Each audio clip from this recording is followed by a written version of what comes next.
Il était une voix où Jésus souffrit tant de douleur. Et c'est là qu'il mourut sur cette infâme croix pour sauver le plus vil des pécheurs. Cette croix ne sera toujours chère. Elle est gloire et victoire pour moi. Et par elle dans la maison du Père, la couronne est offerte à la foi.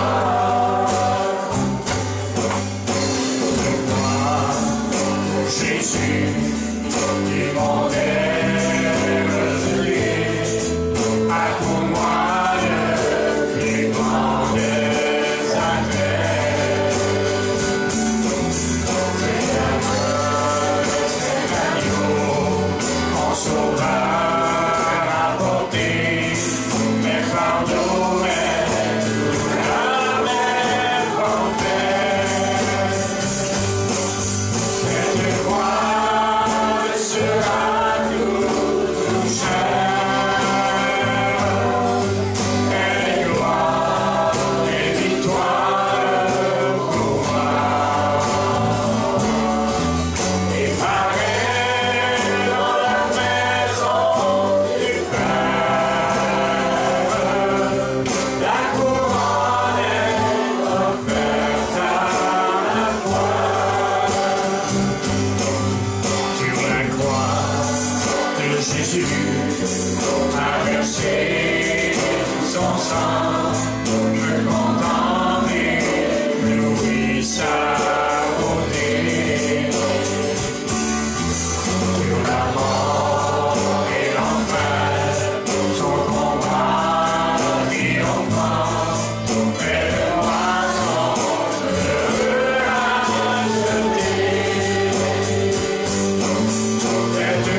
Talleyrand, de 1754 à 1838,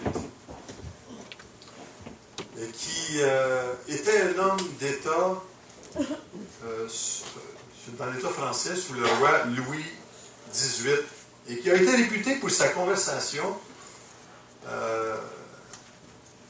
son esprit, son intelligence un peu aventureux.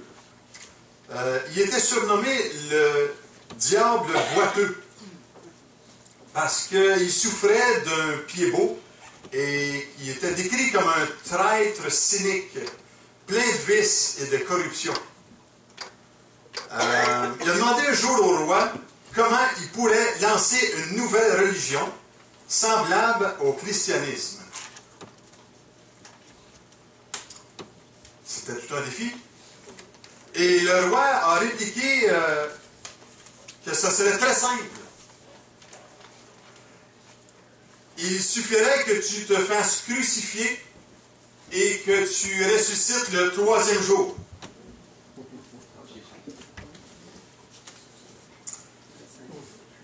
Il voulait, en d'autres mots, rappeler à cet ancien prêtre cette caractéristique unique du christianisme qui est la résurrection. Et vous savez, d'autres religions ont de bons enseignements. Ils ont de bons enseignements.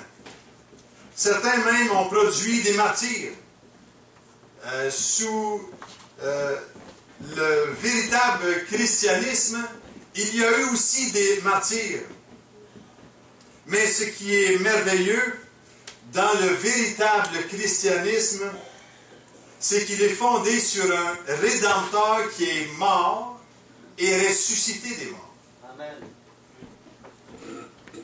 Et vous savez, les apôtres ont su reconnaître la formidable signification de la résurrection et en faire l'aspect essentiel de leur prédication. Ils ont prêché la mort de Jésus-Christ pour les péchés de l'humanité, mais aussi prêché la résurrection de celui qui est revenu d'entre les morts. Dans les Actes des Apôtres, il est dit dans le chapitre 2, verset 32, c'est ce Jésus que Dieu a ressuscité. Nous en sommes tous témoins. Dans Actes 3, 15, il nous est dit, vous avez fait mourir le prince de la vie que Dieu a ressuscité des morts. Nous en sommes témoins. Chapitre 3, encore verset 19, l'apôtre Pierre qui dit « Repentez-vous donc et convertissez-vous pour que vos péchés soient effacés, afin que des temps de rafraîchissement viennent de la part du Seigneur. » Même après avoir été menacés physiquement,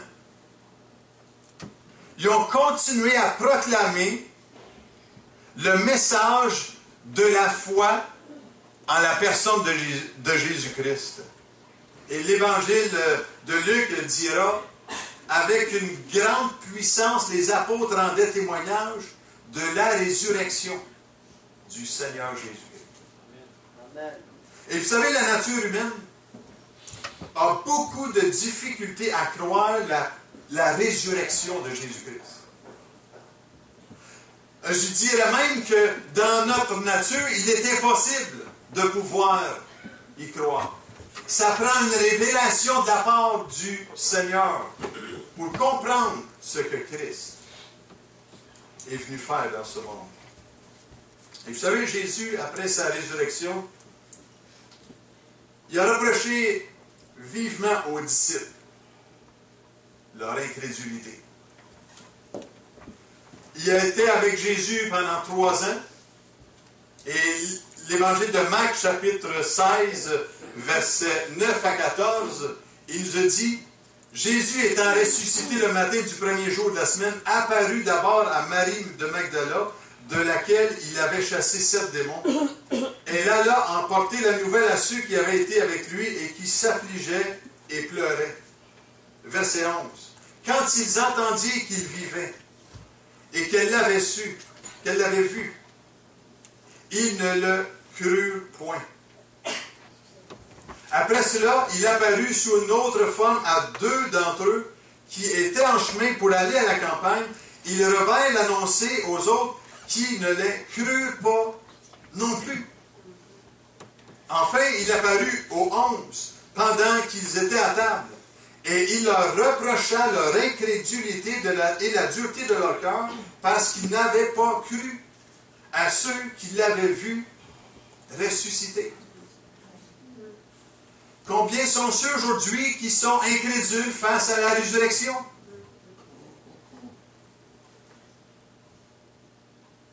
Et après qu'ils eurent cru que Christ était vraiment vivant, leur foi a été transformée et ils ont été rendus capables d'aller jusqu'à être des martyrs. Ils savaient en qui ils avaient cru. Et vous savez, le retour à la vie physique du Seigneur Jésus-Christ après sa mort, c'est la base même de la bonne nouvelle de Pâques, de la résurrection du Seigneur Jésus-Christ. C'est la bonne nouvelle, l'évangile d'une bonne nouvelle.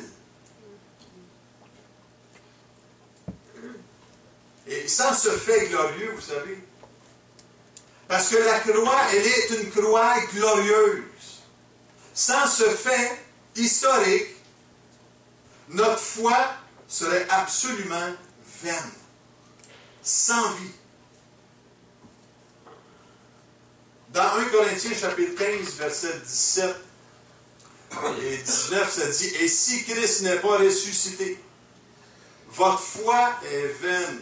Vous êtes encore dans vos péchés. Et par conséquent aussi, ceux qui sont morts en Christ sont perdus.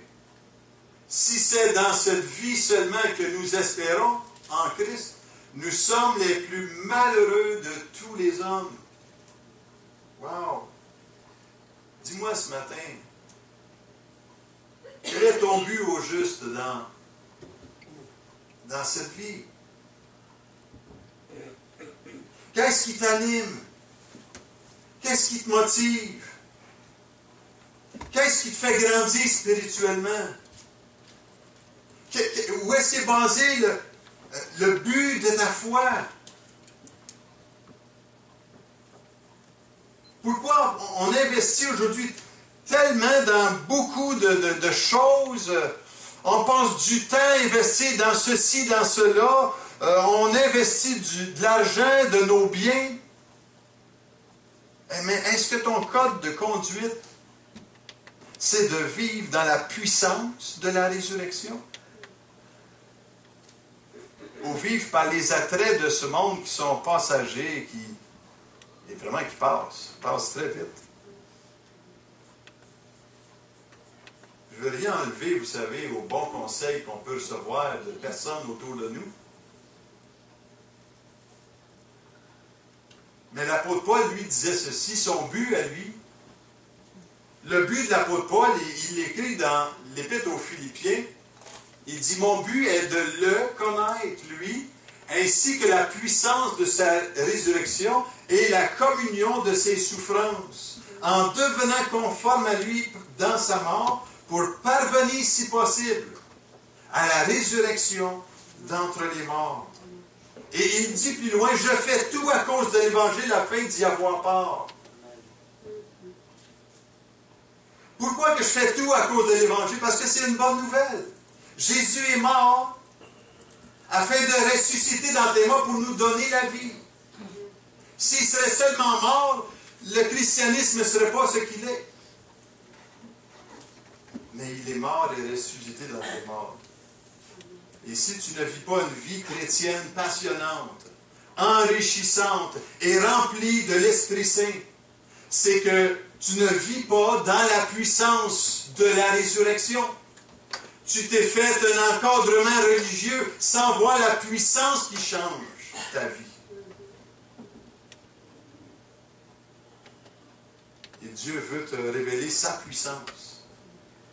Parce qu'il veut que tu crois en lui.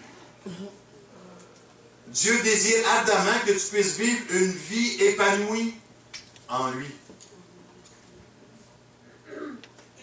Et Dieu aimerait tellement te voir produire du fruit selon son esprit, mais jamais ça se ferait en dehors de la résurrection du Seigneur Jésus. Jamais. Et je crois que Dieu se prépare une Église qui sera remplie de la gloire de sa résurrection. Des gens qui seront libres dans leur cœur et agiront dans la liberté de l'Évangile. Et c'est cette Église glorieuse que le Seigneur dit un jour qu'il va revenir chercher. Est-ce que tu veux y faire part? Amen. Moi, je me prépare. Et je crois que Dieu veut te voir passer d'une mort spirituelle à une vie remplie du Saint-Esprit. Il veut voir ta vie se lever et être conduit dans la puissance d'une vie ressuscitée. Alléluia. Rien de moins. Et vous savez, pour connaître la puissance de la résurrection, il faut passer par ou réaliser la mort. Oui, la mort. La mort à soi-même. Si tu n'es pas prêt à abandonner ta vie pour celui qui est mort pour toi, tu peux vivre une vie religieuse, mais sans vie. Tu viens à l'église pour seulement épater les autres, peut-être.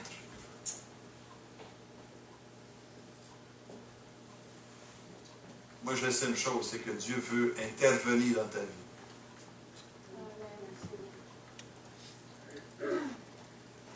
J'aimerais voir avec vous ce matin 4 exemples rapidement où ce que Jésus est intervenu directement dans la vie de personnes qui se sont levées et n'ont plus vu la vie de la même façon.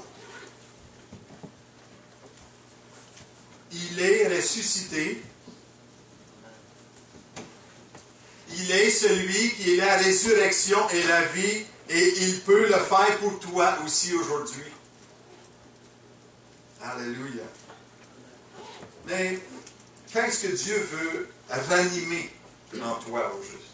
Qu'est-ce que Dieu veut guérir en toi à travers sa résurrection? Posons-nous la question. Est-ce qu'on le laisse produire sa vie en nous? C'est le but de la résurrection. Premier exemple que j'aimerais voir avec vous, j'aimerais qu'on puisse lire dans l'Évangile de Luc, le chapitre 8.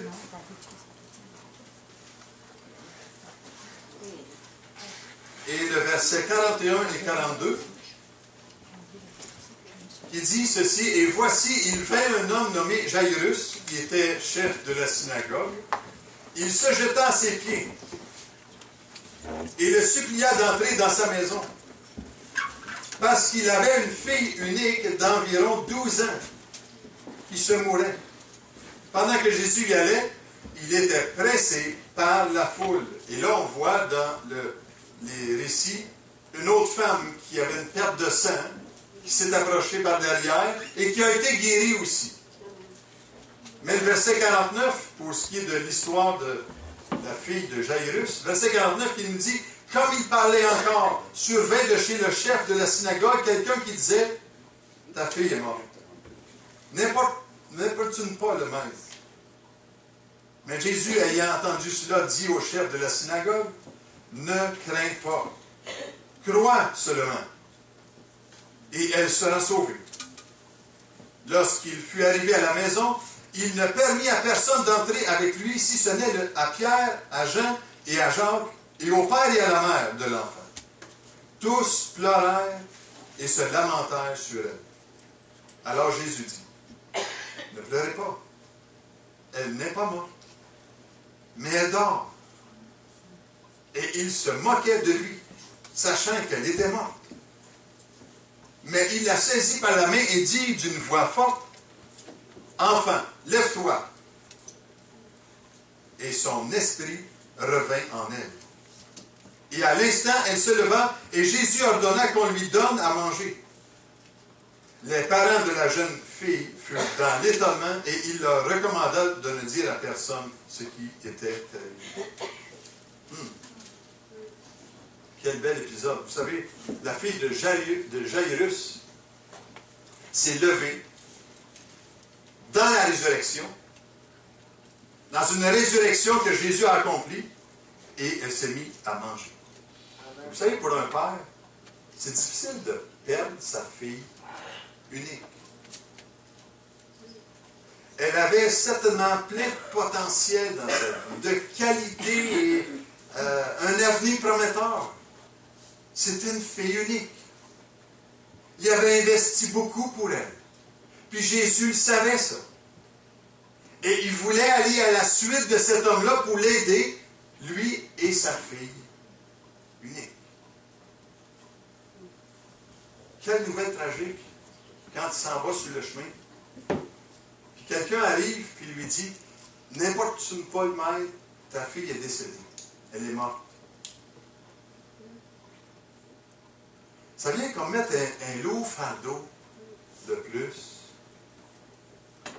sur la vie de Jairus.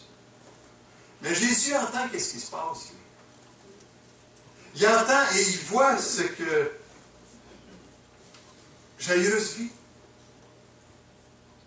Et je me pose la question si quand on vit des moments où nous-mêmes on peut avoir peur, dans des situations où la maladie frappe,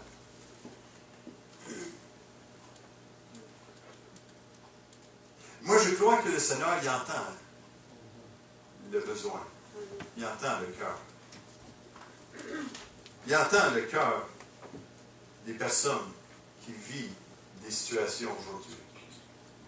Et quand une personne se tourne vers le Seigneur, comme Jairus, il s'est tourné à la bonne place, Jairus. Il a dit, ne crains pas, crois seulement. Crois seulement. Tout est dans cet aspect-là de la puissance de la résurrection. Et Jésus voulait encourager Jairus. Crois seulement, Jairus. Et en d'autres mots, il voulait dire, n'aie pas peur. N'aie pas peur face à la vie. Moi, je suis le maître de la vie. Fais-moi confiance dans les circonstances. Et Jésus voulait lui faire connaître qu'il était celui qui était plein de vie, mais qui est celui qui apporte l'espoir aussi. Et en d'autres mots, que la vie vaut la joie d'être vécue. Oui? La vie vaut la joie d'être vécue quand Jésus touche un cœur et une vie. Il y en a qui vont dire la vie vaut la peine d'être vécue. C'est vrai. On dit ça, c'est une expression qu'on dit de façon quotidienne. Mais moi, je vous dis, la vie vaut la joie d'être vécue parce que le Seigneur est ressuscité des morts. Amen. Et ça, c'est bénissant. Et au verset 51, il nous dit que Dieu ne veut pas de personne incrédule là où est-ce qu'il agit. Il a dit à Pierre, à Jean, à Jacques et au Père et à la Mère d'être là.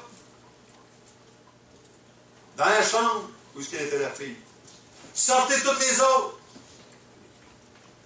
Jésus n'agit pas là où il y a de l'incrédulité. C'est un choix qu'on fait. Et Dieu nous laisse le choix de le faire. Et Jésus a seulement dit une chose à cet enfant, cette fille. Il a dit, enfant, lève-toi. Et la fille s'est mise à vivre. Le souffle est revenu dans sa vie. Vous savez une chose, Jésus a vraiment la puissance de créer la vie où ce que la mort règne. Il est la résurrection et la vie. C'est lui qui l'a dit. Et elle se leva et se mit à manger. Et je trouve ça extraordinaire. Le Seigneur voulait qu'elle retrouve ses forces. Le Seigneur voulait faire connaître que c'est lui qui est le pain de vie descendu du ciel pour donner la vie. Et vous savez, quand le Seigneur il redonne la vie à ce qui était mort, c'est pour que sa parole devienne pour nous un pain quotidien. L'homme ne vivra pas de pain seulement, mais de toute parole qui sort de la bouche de Dieu. Ça, c'est la bouche de Dieu, la parole de Dieu. Je peux faire confiance à ce qui est écrit dans ce livre. Parce que c'est Dieu qui l'a soufflé à travers les hommes. Un deuxième exemple qui peut nous faire voir la vie d'une nouvelle façon dans la puissance de la résurrection, c'est le fils de la veuve de Naïm qui s'est levé et qui s'est mis à parler. Luc, chapitre 7, verset 15, verset 11, ici. Le jour suivant, Jésus alla dans une ville appelée Naïm. Ses disciples et une grande foule faisaient route avec lui. Lorsqu'il fut près de la porte de la ville, voici, on portait en terre un mort, fils unique de sa mère, qui était veuve. Et il y avait avec elle beaucoup de gens de la ville. Le Seigneur, l'ayant vue, fut ému de compassion pour elle. Et lui dit, ne pleure pas. Il s'approcha et toucha le cercueil. Ceux qui le portaient s'arrêtèrent et il dit, jeune homme, je te le dis, lève-toi. Et le mort s'assit et se mit à parler. Jésus le rendit à sa mère.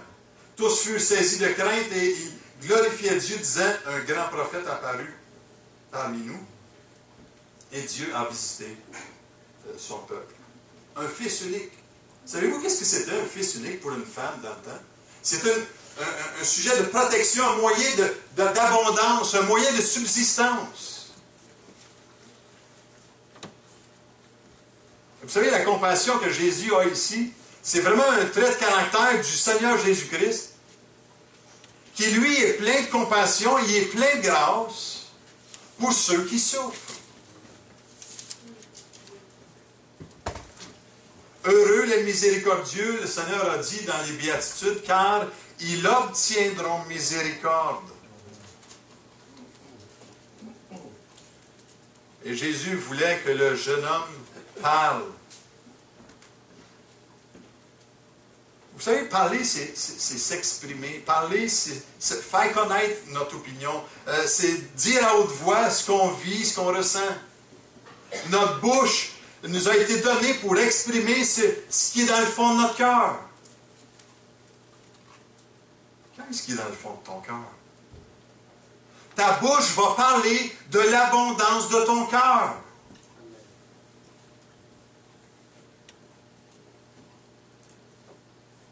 Et Dieu voulait parler et dire ce qu'il a dans son cœur. Il a créé, vous savez, l'homme pour avoir quelqu'un qui partagerait avec lui sa création, toute sa beauté. Il voulait entrer en contact avec l'homme. Il voulait exprimer son amour à travers l'homme. Et Dieu voulait que l'homme puisse avoir du plaisir. Avoir un plaisir par-dessus tous les autres plaisirs. Le plaisir, le désir de lui faire plaisir.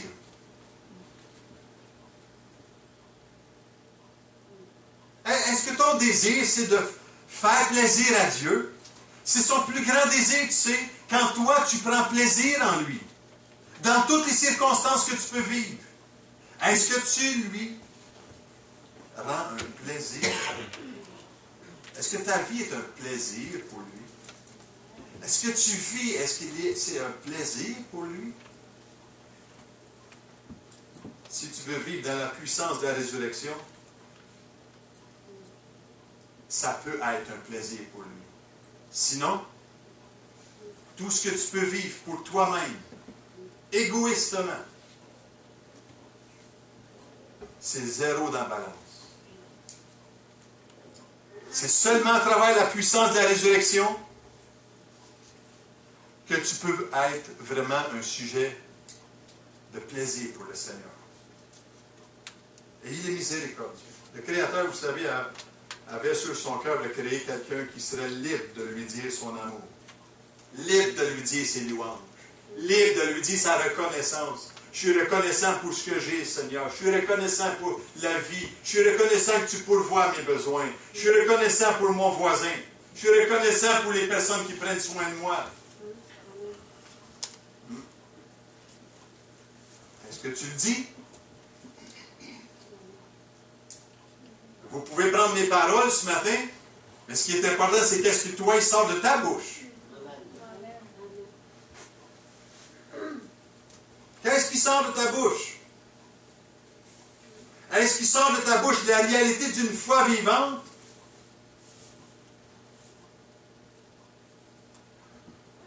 J'aime l'apôtre Jacques. Jacques, il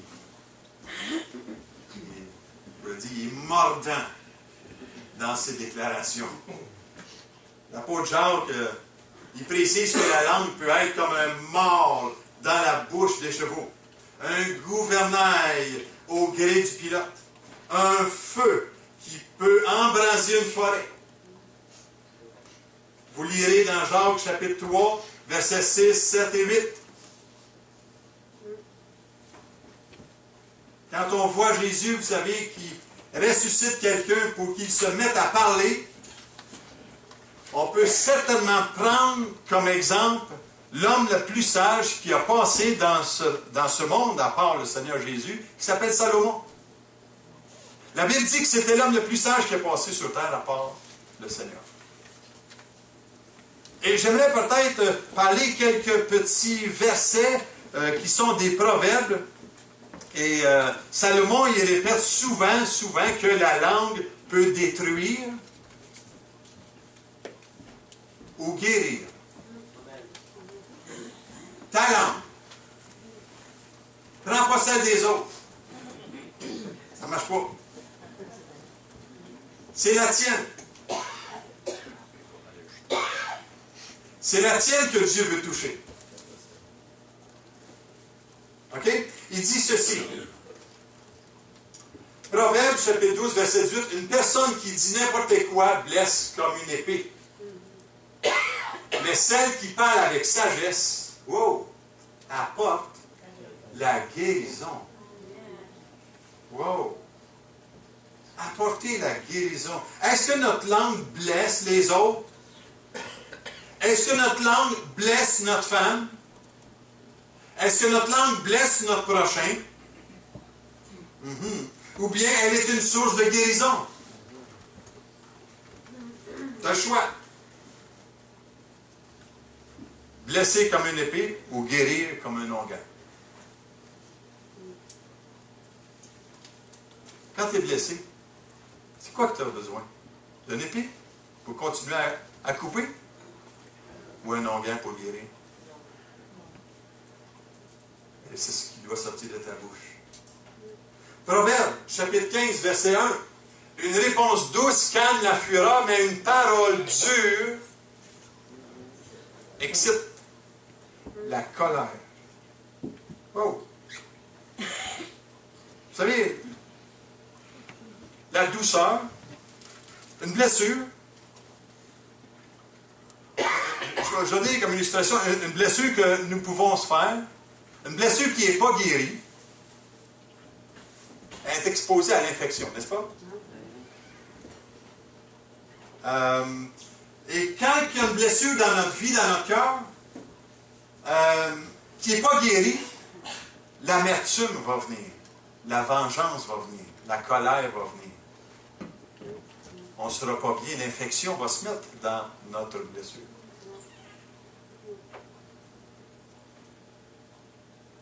Mais la réponse ici à ce proverbe, c'est que c'est la douceur.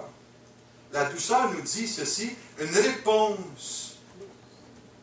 J'ai pris la traduction de la parole de vie. Une réponse pleine de douceur chasse la colère. Mais une parole blessante la fait éclater. Qu'est-ce que tu choisis? Une parole encourageante ou une parole blessante? Un autre proverbe que Salomon nous amène, dans Proverbe chapitre 15, verset 4, « La langue douce est un arbre de vie, mais la langue perverse brise l'âme. » Oh! Celui qui cultive le vice, la ruse, qui est agressif, aura un arbre sans fruit. Mais une langue qui est douce porte du fruit. J'aime encore la traduction de la parole vivante qui dit « Une parole encourageante est comme un arbre qui donne la vie, mais une parole méchante brise. » Brise le cœur. Qu'est-ce qui sort de ta bouche? Qu'est-ce qui sort de ta bouche? Cet homme, cet enfant, s'est mis à parler après sa résurrection. Troisième exemple ce matin que j'aimerais voir avec vous, c'est Lazare. Lazare. Il s'est levé, Lazare. On connaît cette illustration classique de Lazare quand Jésus est venu vers le tombeau et il a déclaré « Lève-toi ». Et Lazare s'est levé. Il est sorti du tombeau. Et Jésus a rappelé à Marthe cette affirmation-là, tellement connue dans l'Évangile de Jean, le chapitre 11 et le verset 25 et 26. « Je suis la résurrection et la vie. Celui qui croit en moi, même s'il meurt, vivra. » Quelle puissance que Jésus a! C'est merveilleux de savoir que la bonne nouvelle, la gloire de Dieu, Jésus voulait manifester sa gloire dans cette résurrection. Il voulait que les gens puissent se tourner vers lui parce qu'il est la résurrection. Amen. Et vous savez, la gloire de Dieu, sa puissance de résurrection et sa miséricorde allait se manifester de façon triomphale par cette mort de Lazare. Et Marthe, vous savez, qui est la sœur de Lazare. Marie aussi était la sœur de Lazare. Marthe, elle voulait revoir son frère vivant. Mais sans la foi, elle n'aurait pas pu voir la gloire de Dieu. Pour vivre, vous savez, dans la gloire de la résurrection, être consolé et fortifié, il fallait que Marthe croie. Il fallait qu'elle place sa foi dans celui qui faisait des choses extraordinaires. Il fallait qu'elle mette sa foi dans l'invisible. La foi, vous savez, c'est une ferme assurance des choses qu'on espère. La démonstration de celles qu'on ne voit pas. Il y a bien des choses qu'on ne voit pas dans ce monde. Et pourtant, il y a plein de choses qu'on voit qui nous témoignent de la grandeur d'un Créateur. Et vous savez, sans la foi, Marthe aurait revu son frère vivant, mais elle n'aurait pas vu la gloire de Dieu. Quand on dit voir la gloire de Dieu, moi je veux voir, il y a qui veulent voir la gloire de Dieu? Moi je veux voir la gloire de Dieu. Mais déjà, vous savez une chose, je l'ai vu et revu constamment, régulièrement, dans ma propre vie. Parce qu'il y a plein de choses qui ont été changées dans mes pensées et dans l'état de mon cœur, qui ont été vécues dans la puissance d'une vie ressuscitée. Une confiance qui élargit nos horizons, qui nous appelle à avoir confiance en Dieu, malgré les défis de la vie. La foi, c'est une ferme assurance. Moi, j'ai besoin d'une foi pleine d'assurance. C'est ce que la Bible me dit.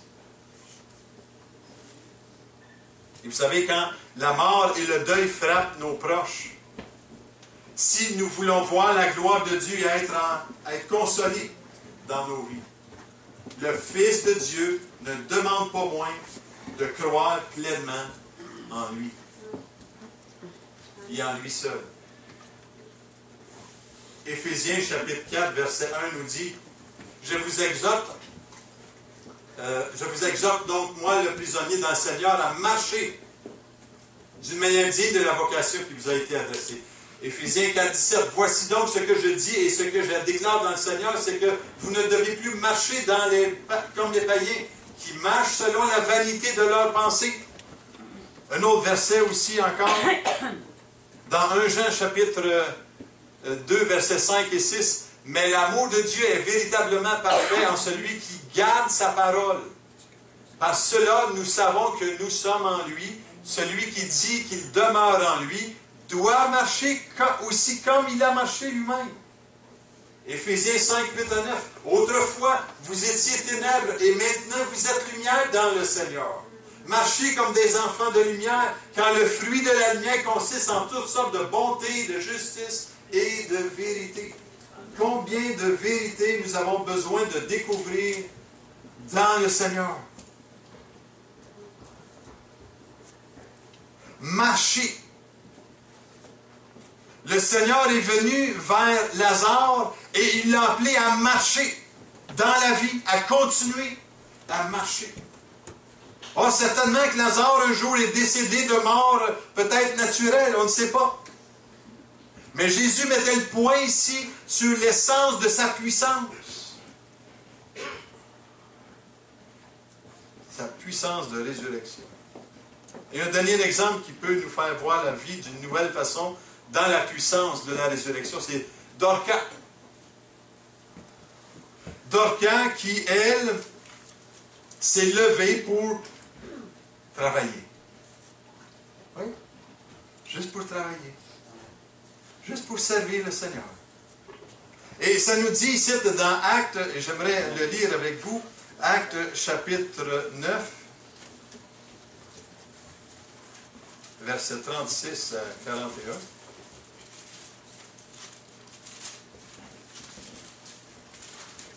Il y avait à Joppé parmi les disciples une femme nommée Tabitha, ce qui signifie Dorcas. Elle faisait beaucoup de bonnes œuvres et d'aumônes. Elle faisait toutes sortes de pantoufles, de vêtements, des tuniques. Elle faisait toutes sortes de belles choses. Elle était une artiste, tu sais. Dorcas. Elle tomba malade en ce temps-là et mourut. Après l'avoir lavée, on la déposa dans une chambre haute. Comme Lydie est près de Joppé,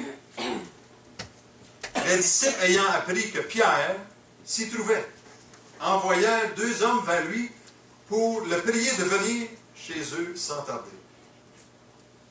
Pierre se leva et partit avec ces hommes. Lorsqu'il fut arrivé, on le conduisit dans la chambre haute.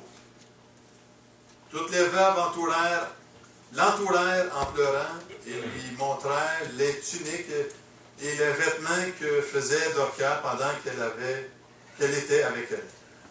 Pierre fit sortir tout le monde. C'est drôle, encore dans un lieu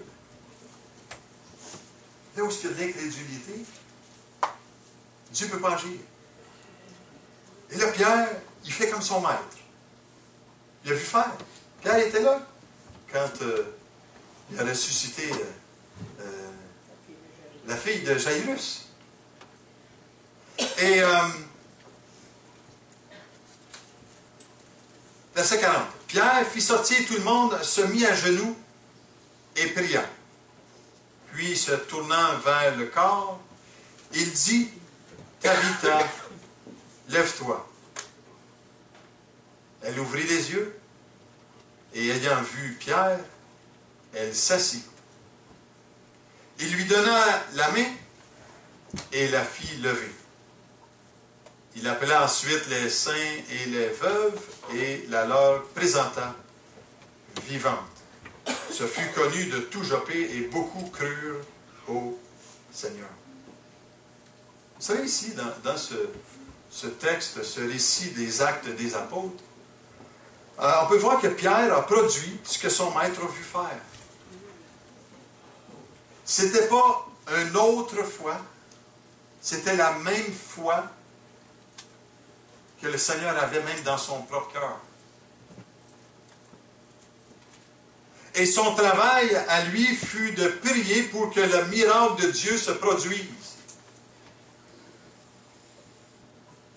Et vous savez, personne n'avait été ressuscité des morts dans l'Église primitive, à part que ce que le Seigneur Jésus-Christ avait fait. Mais nous pouvons voir que la foi des croyants était si grande qu'ils attendaient, ils s'attendaient à ce que le Seigneur se serve de Pierre pour ressusciter Dorcas. Et vous savez, Dieu nous a aussi donné de travailler pour l'œuvre de son royaume. Vous savez, Tabitha, qu'est-ce que ça veut dire? Son nom veut dire gazelle en grec. Elle était chrétienne et disciple bien-aimée du Seigneur.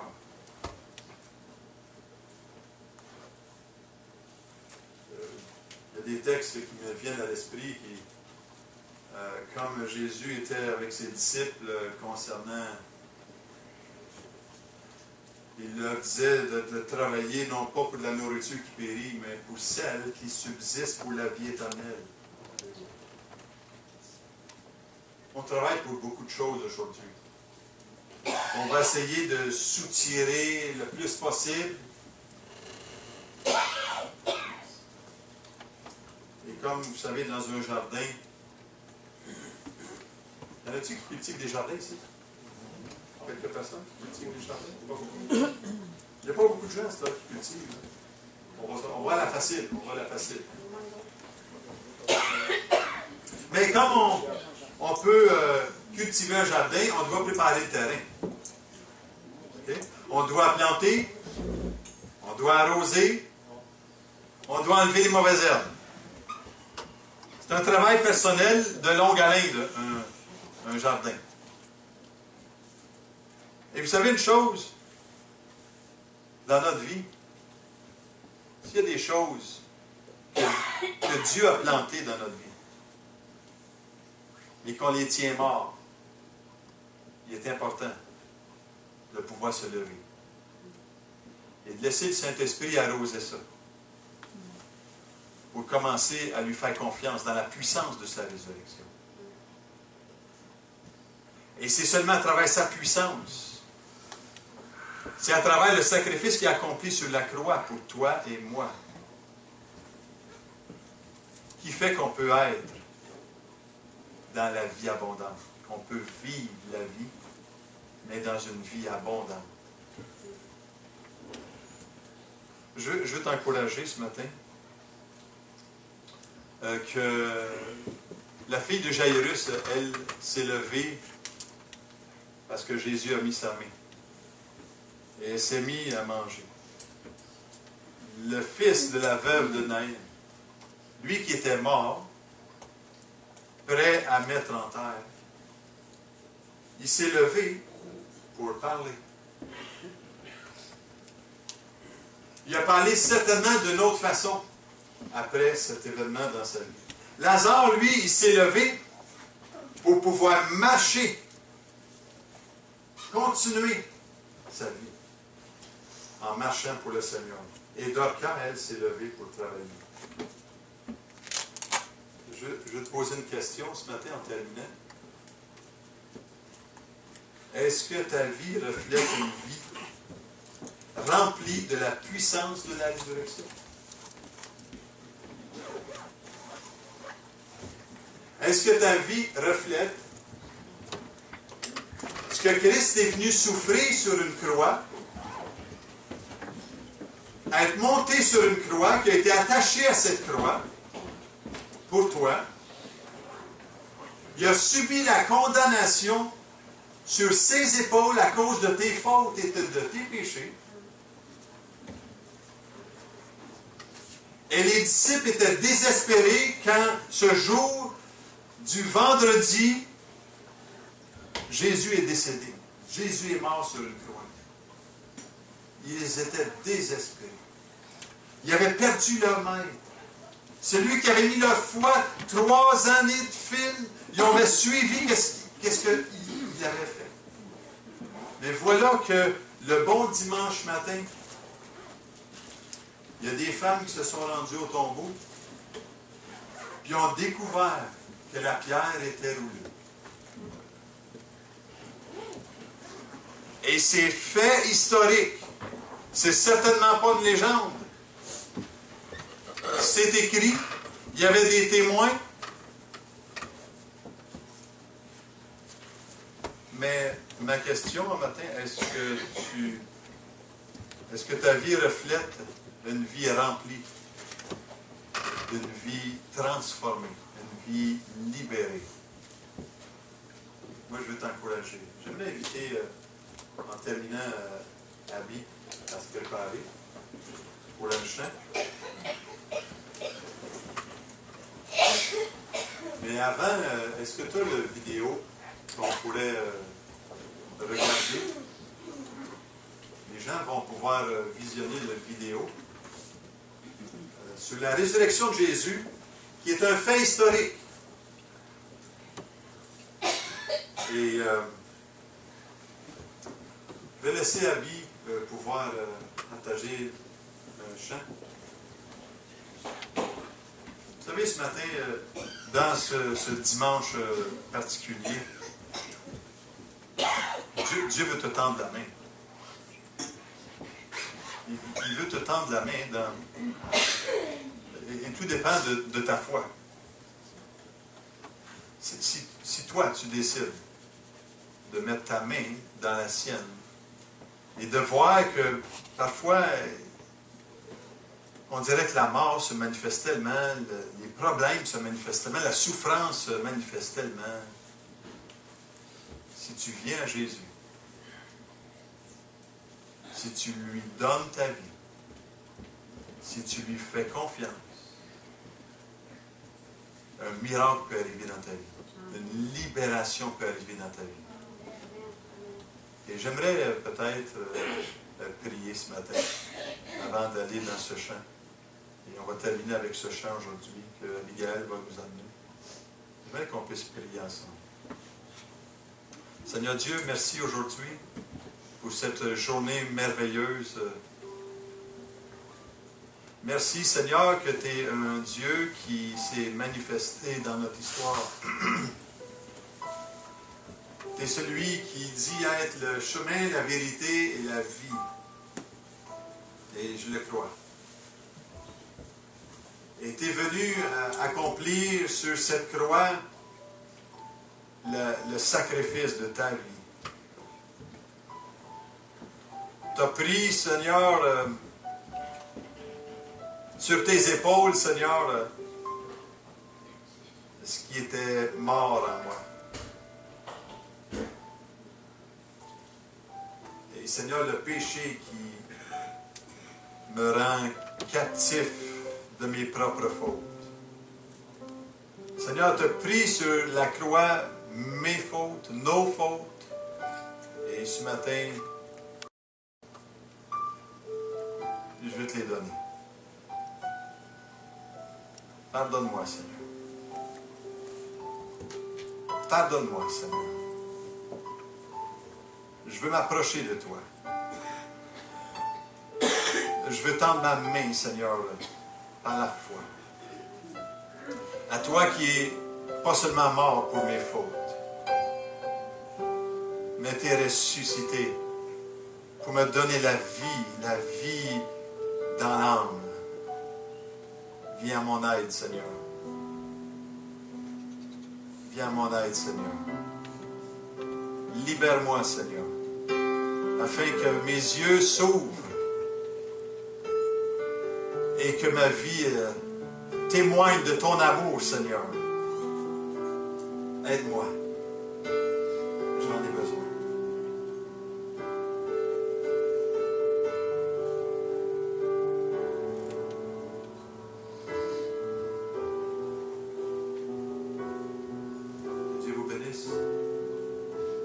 Passez une joyeuse Pâques.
Contrairement à l'idée largement répandue et reprise en chœur par les médias, la résurrection de Jésus n'est pas un récit qu'il faudrait se contenter de croire en faisant un saut irrationnel dans le vide. Mais c'est un fait historique attesté et confirmé de multiples manières. L'approche historique comporte plusieurs aspects. En voici un premier. Une analyse des faits amène obligatoirement la question cruciale suivante. Comment une poignée d'hommes et de femmes, le petit groupe des disciples de Jésus, a-t-il pu avoir un tel impact sur son entourage alors que Jésus venait d'être mis à mort? Ils viennent de suivre Jésus pendant 3 années après avoir tout quitté et subitement leur leader est arrêté, jugé et même mis à mort publiquement par les Romains. Leur situation est une catastrophe totale et ils sont complètement anéantis par le chagrin et la déception. Ils ont suivi Jésus, ils ont cru en lui et maintenant il est mort. Mort et enterré. Tout ce qu'il leur a annoncé est définitivement par terre. Pourtant, quelques jours plus tard, ce petit groupe surgit en ville et convainc des milliers de Juifs de Jérusalem, eux qui ont été témoins de la crucifixion, que Jésus est vivant et qu'il est ressuscité d'entre les morts. C'est totalement invraisemblable. En quelques semaines, ils retournent toute la ville de Jérusalem, puis des environs. En une vingtaine d'années, en dépit d'atroces persécutions, une communauté chrétienne enthousiaste se développe en Israël. Et en 50 ans, malgré les terrifiantes persécutions romaines, son expansion fait trembler tout l'Empire jusqu'à Rome. Et comment ces chrétiens ont-ils progressé? En proclamant au prix de leur vie que Jésus était ressuscité. Et ses disciples auraient proclamé la résurrection tout en sachant depuis le début que c'était un mensonge? Cela n'a pas de sens. Et comment, en quelques jours, des milliers de Juifs de Jérusalem, farouchement attachés à leur religion depuis des millénaires, ont-ils pu accepter la résurrection de ce Jésus, en devenir à leur tour ses disciples et se mettre eux aussi à propager cette incroyable nouvelle? Et il ne faut pas oublier qu'ils ont été présents au moment des faits. Ils savent avec certitude que Jésus a réellement été crucifié parce que cela a été fait publiquement, à Jérusalem, au beau milieu des festivités de la Pâque juive. Qu'ils se mettent à proclamer sa résurrection quelques jours plus tard est un non-sens historique si la résurrection n'a pas eu lieu. Et de plus, cet événement capital va dorénavant dominer toute leur vie, ce qui signifie pour eux la radiation de la communauté juive, le rejet de leur famille et la persécution, alors qu'ils pourraient rester tranquilles et continuer leur vie comme avant. La seule explication à cette adhésion de masse, à cet engagement total au péril de leur vie, est qu'ils ont eu des preuves certaines de cette résurrection. Face à cette impossibilité historique, les détracteurs du christianisme minimisent les faits et expliquent qu'au début, les chrétiens ne parlaient pas réellement de résurrection. La résurrection serait un mythe qui se serait forgé au cours des siècles, longtemps après la mort de Jésus. Le culte chrétien des débuts aurait plutôt été mystique, une gentille aspiration à l'amour, etc., etc. Bref, les opposants n'ont absolument aucune explication à la radicalité totale des premiers chrétiens et à l'expansion fulgurante du christianisme primitif. Radicalité qui se comprend fort bien lorsqu'on admet qu'ils ont effectivement assisté à un événement surnaturel. Mais l'autre problème historique majeur, c'est que l'argument de la légende ne tient aucun compte des documents concrets que nous possédons. Les historiens ont établi qu'avant la rédaction des évangiles, l'information circulait dès le début sous forme de récits courts qu'on appelait des credos. Le credo permettait de transmettre des informations importantes sous une forme courte et facile à mémoriser. Or, on a justement une trace écrite d'un des credos les plus anciens. Il est cité par l'apôtre Paul dans sa première lettre aux Corinthiens.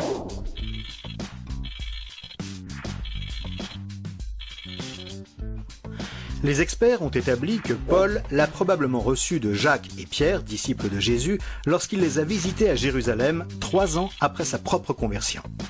Il est attesté que ce credo existait moins de 5 ans après la crucifixion, donc à un moment où les témoins oculaires des faits étaient encore bien vivants. Cette information est une véritable bombe, parce que ce credo porte un coup fatal à l'idée de la légende tardive et apporte une confirmation éclatante au fait que les premiers chrétiens proclamaient bien la résurrection de Jésus. Et à ce moment-là, non seulement les apôtres étaient évidemment encore vivants, mais également les milliers de juifs qui rejoignaient les rangs de l'église primitive et qui avaient eux aussi assisté aux événements.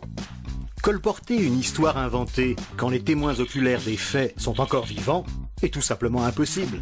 Personne n'aurait accepté de croire une telle histoire, encore moins de la colporter, et encore moins de risquer sa vie pour un canular. Des siècles plus tard, on peut évidemment imaginer qu'un écrivain peu scrupuleux enjolive une histoire. Plus personne ne peut alors le contredire, mais c'est impossible au moment des faits.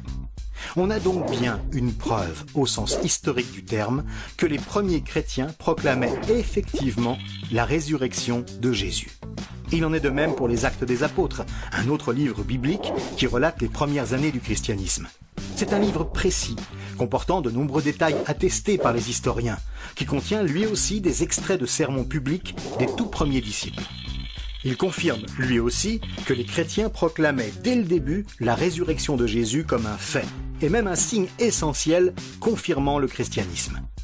Seule solution possible, la résurrection de Jésus avait bel et bien été constatée par de très nombreux témoins dignes de foi et pendant une période suffisamment longue pour que son évidence soit manifeste. C'est ce qui avait convaincu les sceptiques et authentifié le message des disciples.